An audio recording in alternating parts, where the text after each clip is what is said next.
So early morning, this is the situation after one drizzle. If it rains more, it'll be even more impossible than walking.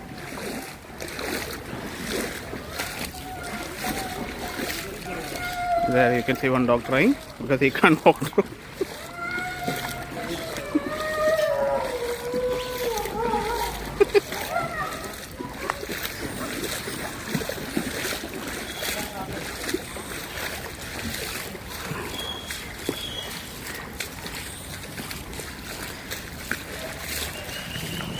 So this is the national capital region with hopeless facilities.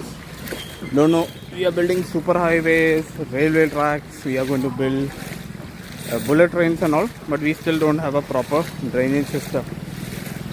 We have a priorities misplaced. So what else to say?